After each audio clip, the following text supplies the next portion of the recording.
That looks pretty psychedelic. Yeah, here we are. Let's see if I should change it. Thanks, Dr. Sexy, for it's taking me a while to get it going. Oh, are you there? Uh, let's see. It should be maybe like this way a little bit. Yeah, let's make it all like kind of flat. Any yeah, yeah. Sorry about that. Are you there? Yeah. Any questions? I'm gonna read. This one's gonna be kind of short because I was gonna have somebody read part of it, and then she had to bail out till Sunday. So she might read we might get to the Molly Boom soliloquy, and she can read it then. So this is chapter Ulysses. We're almost at the end, the 16th. Let me read about a page of this. This is kind of the coda. Most of the action of the book is happened. Stephen and Daedalus and Bloom have went back to his house, and the craziness of the day. The day's almost over. It's very late night. It's around midnight now, and we get this chapter called Eumaeus or something. Okay, so it goes like this: preparatory to anything else, Mr. Bloom brushed off the greater bulk of the shavings and handed Stephen the hat and ash plant and bucked him up, generally in orthodox Samaritan fashion, which he was badly needed.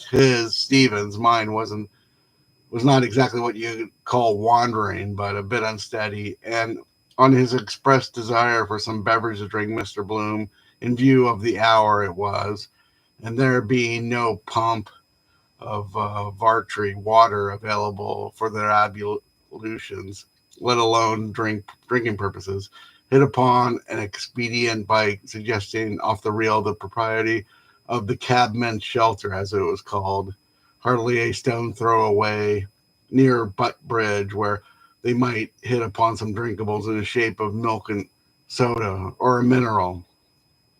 I'm guessing that's mineral water.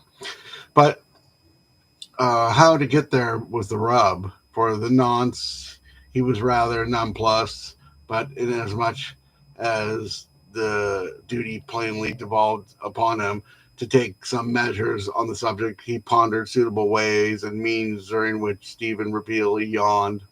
So far as he could see, he was rather pale in the face, so that it occurred to him as highly advisable to get a conveyance of some description, which would answer in their then condition, both of them being ED, particularly Stephen, always assuming that there was such a thing to be found. Accordingly, after a few such preliminaries as brushing, in spite of having forgotten to take up rather soap suddy handkerchief after it had done yeoman service in the shaving line, they both walked together along Beaver Street, or more properly Lane, as far as the farriers and distinctly fetid atmosphere of the livery stables at the corner of Montgomery Street, where they made tracks to the left, and from thence debouching into Amiens Street round the corner of Dan Bergen's. But as he confidently anticipated, there was not a sign of Yahoo plying for hire anywhere to be seen, except for a four-wheeler, probably engaged by some fellows inside on the spree, outside the North Star Hotel. And there was no symptom of a budging a quarter of an inch when Mr. Bloom, who anything but a professional whistler, endeavored to hail it by emitting a kind of whistle, holding his arms arched over his head. So it's this kind of, it has like this weird narration. They're just kind of like, I guess they're not at Bloom's house yet. They're on the way. They're kind of like, after Stephen gets beat up at nighttime, they're kind of heading back towards Bloom's house. So in this chapter, it's kind of, it's another one with a lot of long list and this kind of awkward narration. I wonder what that is. And it goes on to page, so it's about 45 pages. So, and then we get to chapter 17. So let's see. Let's see. So we're on chapter. What is this? What chapter? 16. Eumaeus. Okay, so let's go to your question. Oh, we got more than one person. Hello. Hello, people. Candace Blankenship's on here. Thanks for I'm home. Oh yeah, I saw Boy George and Squeeze last night at the Pacific Amphitheater. Tonight I'm going to go see Kings of Leon. So I'm going to see a lot of shows. Okay, so well, we're talking about Ulysses here. We're almost done. I got like two more chapters after this one, but let me just explain. Let's explain what happened in this episode. Bloom rouses Stephen and begins walking him to a nearby cabin shelter. We got that from that. I read only one paragraph. On the way, Bloom lectures Stephen about the dangers of night town and drinking with friends who desert one. Stephen is silent. They pass by Gumley's they pass by Gumley, a friend of Stephen's father. Further down, Stephen is accosted by a down and out acquaintance, Corley. Stephen huffs seriously. Like it's nighttime, so like there's all the Ireland's like full the streets are full of drunk people like trying to head home, and they kind of run into a few of those guys. Bloom is Stephen gives one of them some money. Bloom is appalled by Stephen's generosity. And they're kind of like heading home, and they're trying to make their way home. Like in this, there's no Uber back then. Gotta like walk home or and stuff. Let's see. So they're let's see. Oh, Bloom and enter the cabman's shelter. The keeper of which is the rumored skin the goat Fitzharris, the getaway driver during the Phoenix Park murders. Bloom orders coffee and a roll for Stephen. The sailor introduces himself as D.B. Murphy and begins to tell stories. He passes around, so they don't really actually get to Bloom's house. They go to this cabin. I guess it's like a sort of a bar, kind of like where the cab people hang out.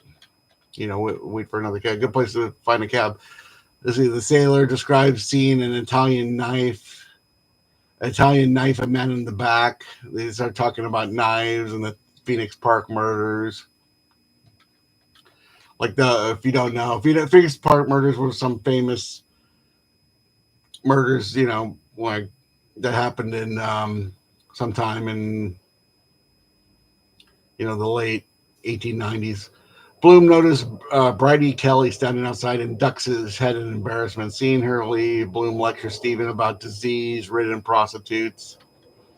And they're talking about all that stuff. This is a long chapter. Bloom urges Stephen to eat and brings their conversation back to the sailor's tale about the Italian knifer. Bloom agrees that Mediterraneans are hot-tempered and mentions that his wife is half Spanish. Meanwhile, the other men discuss Irish shipping and so on. Bloom silently excuses Stephen's impolite and possibly unstable behavior on account of his drunkenness and his difficult home life. Bloom thinks again about the providence of the meeting and imagines writing a tidbits piece entitled "My Experience in a Cabman's Shelter." Blah blah blah blah blah. Okay, so conversation. This is I kind of said before, like we kind of had those a couple scenes where in the library and the bars. This is kind of like going back to a bar. Even they went to the whorehouse, and then they kind of went this cabman thing. I guess this is kind of where you show up at the end of the night, get a ride home or something. Bloom shows Stephen a picture of Molly Bloom. Silently hopes Stephen will abandon his prostitute habit and settle down. Bloom considers himself similar to Stephen, remembering his own youthful socialist ideas. Bloom is head full of plans for them both, invites Stephen to his house for a cup of cocoa. Bloom pays the bill for Stephen's uneaten fare, takes Stephen's arm, and he still seems weak. Stephen sings an obscure song for Bloom, who considers how commercially successful Stephen could be with his vocal talent.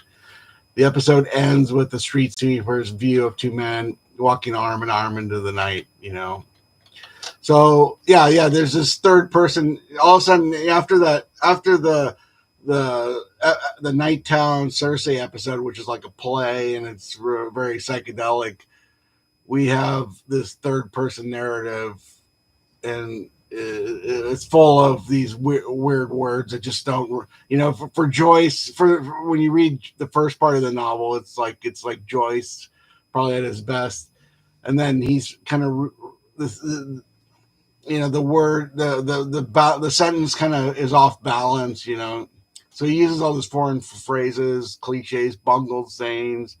It depicts the writing of a bourgeois person attempting to convey a sense of culture and flailing through lack of literary talent. And according to the fluid persona of the narrator, often picks up Bloom's consciousness as Stevens, as Bloom in this episode is concerned with keeping up with the educated conversation with his tired partner and conveying a somewhat distinguished persona himself. The error-ridden and banal narrative in the main device by which this climactic meeting of Bloom and Stephen is rendered anticlimactic. Their fated father-son coming together, which in another book would be perhaps rendered as a perfect union of consciousness and souls, is here as boring as the narrative that describes it. Stephen is still drunk and dazed and remains silent for most of the opening episodes. 16.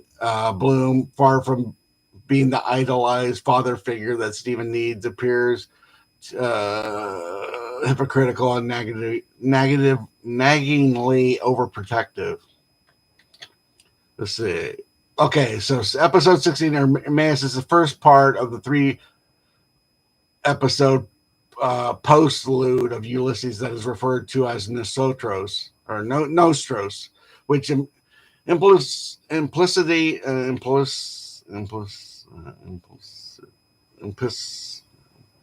I don't know what that word. I can't pronounce that word. Which likens Bloom's night to Odysseus' homecoming to Ithaca. Odysseus disguised himself as an old man to surprise and defeat his usurpers gathered at Ithaca. Before entering the court, Odysseus reveals himself to his son Telemachus at the hut of Eumaeus, a swineherd. Because Odysseus returns in disguise, episode 16 is thematically concerned with disguise and false identities. The two main characters, besides Stephen and Bloom, of episode 16 are the keeper of the cabman shelter and the sailor D.B. Murphy, are the shady characters whose true identities are in question. The keeper is rumored to be Skin the Goat Fitzharris, who drove the getaway vehicle of Phoenix Park murders, and Bloom immediately suspects that Murphy, too, is not what he claims to be. Bloom's meditation on the theme of long lost returned, or impersonator returned to his place, reunite the Odysseus theme of the wanderer returned with the theme of the disguised impersonation. Interestingly, it's not Bloom who is referred to as landlubber, but D.B. Murphy, away at sea for 7 years, who seems to parallel Odysseus here. The analogy is hardly to be trusted in an episode so concerned with imposters. So, let's see. Related to the preoccupation with false identities, episode 16 also continues the meditation of rumor and gossip throughout Ulysses. They're always, at this time, we didn't have the internet, so like people in Ireland, you went to bars and you were like talking about, people that what is so and so doing, and the Phoenix Park murders was like their Charles Manson murders for someone in LA, or I don't know. I guess that's the most famous, the Sharon Tate murders. And then they kind of, Charles Stewart Parnell comes back here. Though the shadow of Boylan's and Molly's affair constantly hangs over him, Bloom sympathizes with the adulterous couple. I guess he's talking about Charles Parnell. Pressed because he associates himself with Parnell and another civic reformer and gentleman. Bloom erroneously imagines that his preoccupation with civic and political reform gives him something in common with Stephen, but Stephen's rudely cryptic statements are deliberately apolitical. Bloom continues to give Stephen the benefit of the doubt, to be grateful for his company, and to make future plans for their continued acquaintance. The idealistic father-son relationship between the two is further undermined here, as Bloom's plans for them reveal the entrepreneurial side of his interest in Stephen. All right, so that's 16. 17 is called Iathica, and that's all questions and answers. It's pretty long. It's a long chapter, I think. Let's see. So it starts at 544. So you should be, if you're reading this along with me, you should be up to page 544. And we're kind of honing in. We might, I don't know. If Candace wants to read, maybe we'll have her do the Molly Bloom part. If you want to come in on Sunday, let's see. Oh yeah, okay. So this next chapter. Wait a minute, no, that is the chapter. Okay, so that's right there. Okay, so I'm already on the chapter. Okay, so the next chapter goes about 60 pages. So that's all. Yeah, it's a long chapter. So the Molly Bloom, and then yeah, I'll link all the. Let's see what I got some messages. Some guy wants to know what time Boy George. Yeah. So let's go to questions. Yeah, Candace, if you want to read on Sunday, you could do. If you have like a Ulysses, you can read the couple pages of Molly Bloom's soliloquy. So let's see. Have I been on Grandpa's old medicine? I don't know. I wish though.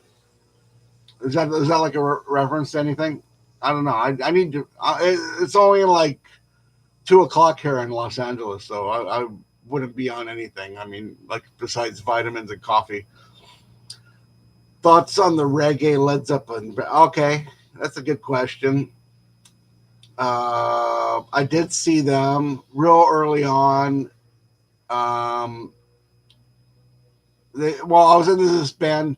I was into this band, this '80s band called Apache Dancers, and they played at the Palomino.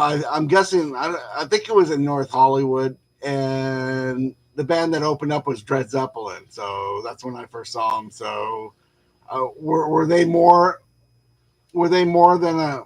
I don't know. When did that band exist?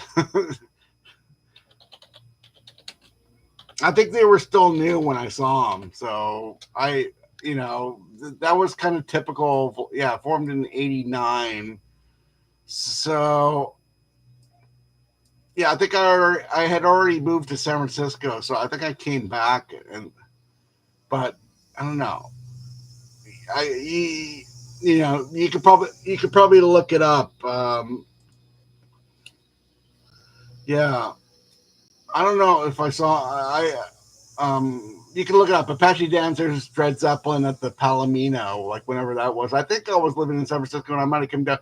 I was down in LA a lot during the summer of '92, so it could have been around then, but it could have been earlier in '89 or '90. So yeah, they just seemed like more like bands in San Francisco and LA. That were sort of like low.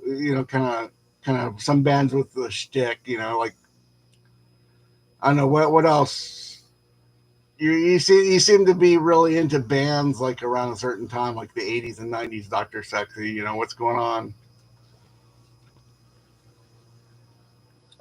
And my question to you is like, what's Dred Zeppelin doing now? Right?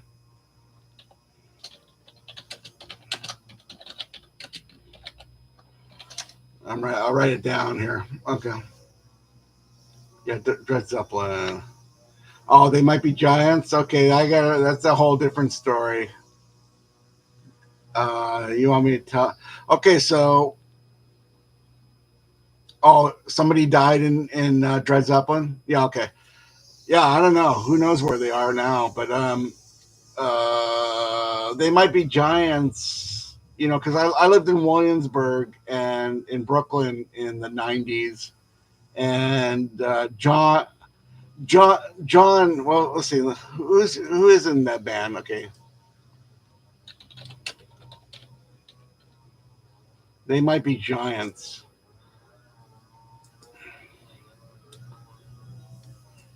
Oh yeah, John Flansburgh. Oh, it's the two Johns. That's right. Okay, so John Flansburgh. I used to see him. They both. I think at least John Flansburgh lived in Williamsburg, and I don't know if I seen him, but I was married in the '90s, and my wife was a big. They might be giants, and the whole reason she moved from Australia to New York was because like she was a big They Might Be Giants fan, and she used to go see him at the Mercury Lounge or wherever they were playing all the time, and and I used to see John Flansburgh. He used to go. There used to be a record store on Bedford Avenue, like Earwig Records or something. You can look it up. He used to. He lived somewhere by there, and he'd come in there, and but I must have seen him at least once. I mean, because they played all these festivals and stuff. I went, well, if I haven't seen They Might Be Giants, they might be one band, but I kind of associate them with my ex-wife, my first wife, my only wife, the only person I was married to in the '90s, and she was a big fan, and but through that. She went to a gig, and that's how I heard about of Montreal, because of Montreal like opened up the show, and I didn't go with her. We went to a bunch of shows. Like I guess I saw a bunch of people posting Portishead 30th anniversary. So me and my wife did see Portishead, and we saw a couple other bands, I think.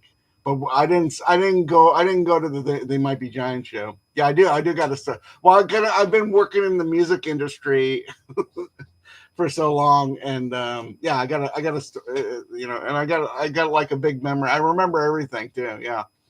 But Flansburgh, oh yeah, and John Flansburgh were born on the same day, May 6th. That's the other thing. So I'm not looking it up or anything. I know that for a fact, because because and thanks to my ex-wife. She turned me on to the band, so to speak. Even though I had heard about them. I mean, they were like sort of on TV a lot and popular. See, some guys writing me a lot here. Oh, okay. Great. Oh, okay. So I got good news for everybody out there. Like we're doing this live. So my book is finally coming out this weekend. It's been like it should have come out like 2 years ago, but my book, The Analog Body's coming out finally. So yeah. Okay, one more. Okay, Dr. Sexy, lay one more band on me and see if I got a story about it. Dred Zeppelin. Yeah, Dred Zeppelin and They Might Be Giants are kind of like the furthest around, but I did see Dred Zeppelin by accident and stuff.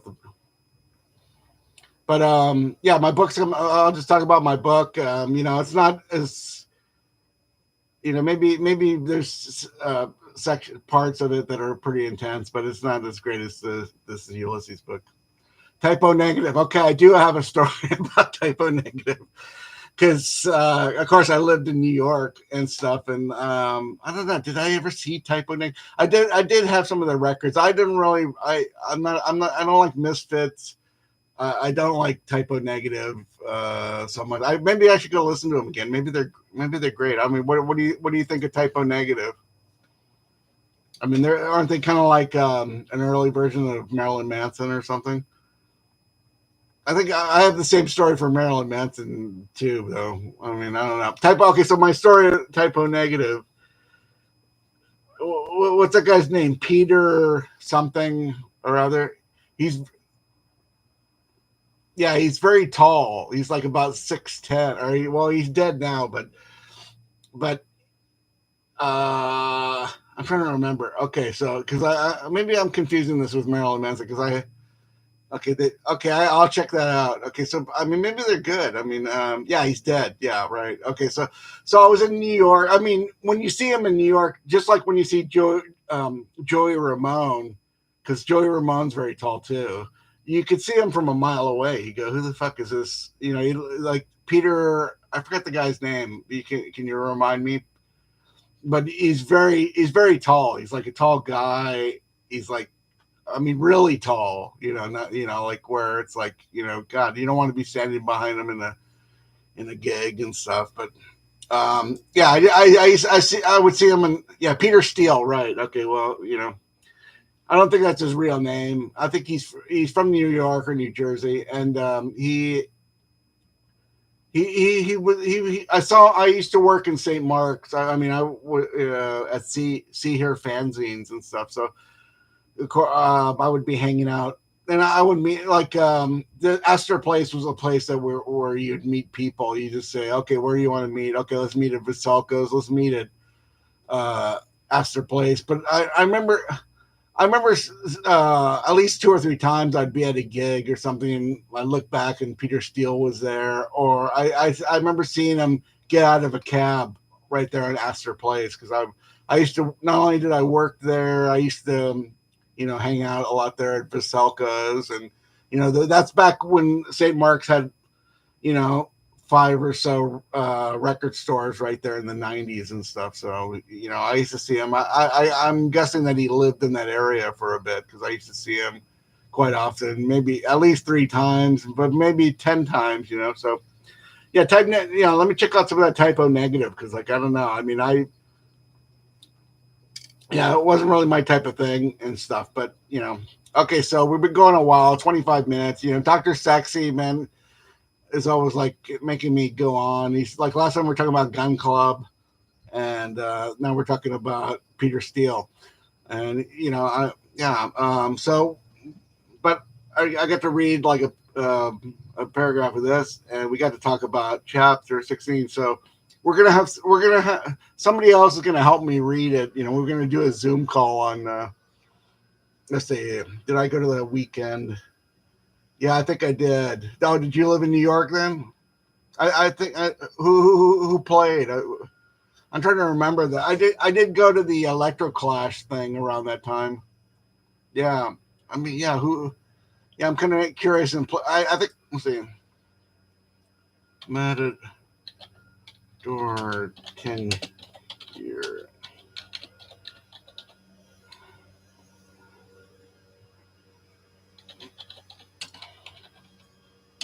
Let's see. Let's see.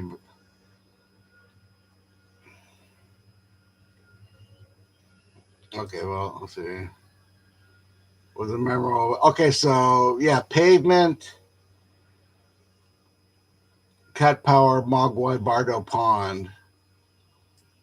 Does that sound about right? I mean, okay, let's see. Okay, so if those bands play, I mean, I wasn't. I kind of got. Oh yeah, really? Yeah, I was at Irvine Plaza. Yeah, I mean, at that time, I mean, I wasn't aware of Pavement back. I mean, I don't. I I mean, I probably only heard. What was it at Irvine Plaza or Roseland or something? I mean, I had heard of Mogwai and Cat Power and maybe some of the lesser bands, but I wasn't really a full fledged you know Matador person and stuff. Yeah, Fourth Avenue would have been the other one, Webster Hall. Well, yeah, but it's on the other. But Urban Plaza is like on the other side of 14th Street, so it could be either one. Like, yeah, either Webster Hall. Let's see, where was it? Uh, yeah, let's see. Let's see if there's any more. Oh no, it was at Hammerstein Ballroom, which I've been at. Cat Power, yeah, the Ola Tank, Guided by Voice. Voices. Probably the band I've seen out of the most. Well, no, I've seen Cat Power a few times now. Yeah, but I've seen Guided by Voices quite a bit. Yeah, Hammerstein's Ballroom's more like by 34th Street or something. Is more kind of midtown. But yeah, but it's close. Probably pretty close to Fourth Avenue and stuff. Not too far, but it's more like Sixth Avenue and 34th, as I remember. I mean, I might be wrong. Okay, so we're getting. Okay, you had another 5 minutes there. Oh, Jesus Christ, it's gonna. Sorry, people, but we're a bunch of music fans. Okay, well, we'll be back on Friday or Saturday for some more music trivia and the 17th chapter of Ulysses. Okay, good night, everybody.